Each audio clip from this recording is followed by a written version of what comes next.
Welcome to my review of the LEGO Marvel Epic Battle Spider-Man vs. Sandman. It is set number 76334, comes with 201 pieces, and is a 9+ rated set. Now this set retails in the United States for $24.99 and in Canada for $29.99. Now without further ado, let's kick off this review, starting with the box. Taking a look at the box, of course you can see that this is a Spider-Man 3 set. You have Spider-Man 3 at the top with the Sam Raimi or Tobey Maguire Spider-Man on the side there, looking very awesome. This is obviously from the final battle scene when they're battling inside like a construction zone area, construction of a new skyscraper in New York. You obviously have your three characters, being Spider-Man, Sandman, and Venom, which is kind of interesting why they don't call it Spider-Man versus Sandman and Venom. They focus on Sandman specifically, even though Venom is in the set. Flipping the box around, you have another shot of Sandman fighting against Spider-Man with Venom lurking in the bottom there.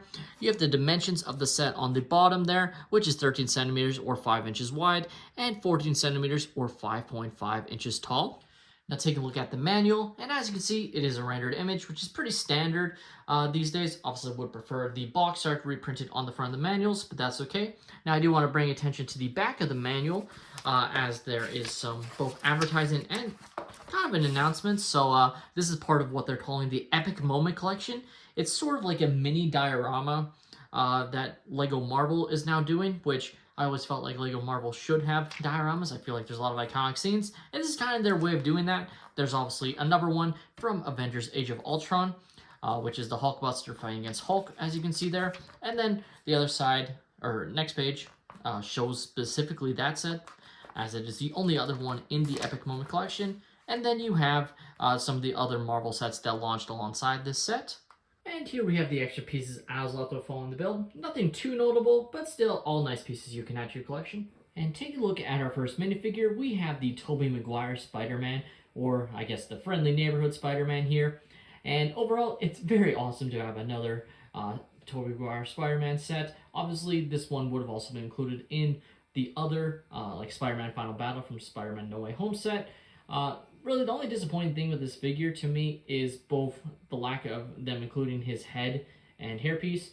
I think that would have been really nice including in this set, but also arm printing, as the standard Spider-Mans all get arm printing, and I actually think the arm printing would work quite well on this figure in particular. Fortunately, they did not do that. He does have really nice dual molded legs with the red and blue, as you can see, but no leg printing either. It's just a torso and head print. Overall, still very nice to have this version of Spider-Man still in circulation. Our next minifigure is Venom, specifically, of course, the Topher Grace from Spider-Man 3 version of Venom, and he looks pretty good, I have to say. Obviously, they have his, tendrils really poking out like we see in the film, and really love the face print of this Venom. I definitely prefer this face print of Venom compared to some of the other ones. Just really, really cool. The tendrils are, of course, attached to a back piece that you can take off, which I will do right now. And here you can see him, again, without the tendrils, as you can see, and back printing coming up. Again, looks very, very cool on the back there. Again, it's going to be the exact same, or, well, very similar to the Spider-Man character. No arm or leg printing on him. And just showing off the tendril piece here. Obviously, again, you have the clip attached there. Really, really cool piece that they've been using. Definitely pretty nice. Works quite well. And finally, we have Sandman here with what I believe is brand new mold of Sandman, or at least printing job of Sandman. Maybe it is the same as previous ones, but for me, it's brand new, and it looks excellent. I definitely think this figure is very well done here. Obviously, he's carrying the two large hands, basically to represent when he makes the big hands, which is pretty cool. And obviously, it's just these pieces that you can easily pop off to reveal the Sandman figure. And he looks very, very good. I really like the overall design. It's very simple, but it works quite well. And again, these pieces here are what represent his hands when he enlarges them to fight Spider-Man, as we see multiple times during Spider-Man 3. So that's definitely really cool. And then this one as well, a little bit bigger, as you can see there. Taking a look at Sandman's sort of base here, and as you can see, very, very cool design. A lot of different techniques used to make it look the way it does, as you can see with those clip pieces there. definitely looks pretty cool. And quite simply, you grab Sandman here, and you see he just stands right there. So there you go, and then he's in place, just like so. And he looks really, really cool, as you can see on the base here. Definitely pretty imposing. And you can move his hands to get a better look at him. And he looks really cool. Like, I really like the overall design. Very, very simple, but it works quite well for him. Obviously, the other option was to create a massive Sandman, which would have caused the set to be a lot more expensive. And so they went with this rather than creating a brick-built Sandman. And I actually kind of prefer it for a set like this to be this, cheap. So I applaud LEGO's decision here because I think it works quite well. Now take a look at the actual diorama, as I'll call it here. And as you can see, definitely a lot smaller than the Star Wars ones. It's definitely meant to be just compact scenes from the Marvel films, and overall I think it works. Obviously it's, again, just going to keep saying very small, but you have this really nice printed tile of Spider-Man 3, Spider-Man versus Sandman, and Venom. Again, makes me wonder why the full set isn't called that. Minor thing, but it's just weird. But it is good that they didn't focus on just Sandman in this tile, at least. You have, the black spider webs here, obviously to represent Venom's webs here. You have some of the, scaffolding represented here, looking very cool. You have a fire extinguisher here, the lamppost, like, looking really, really cool. You can flip the set around and get a look at the back there.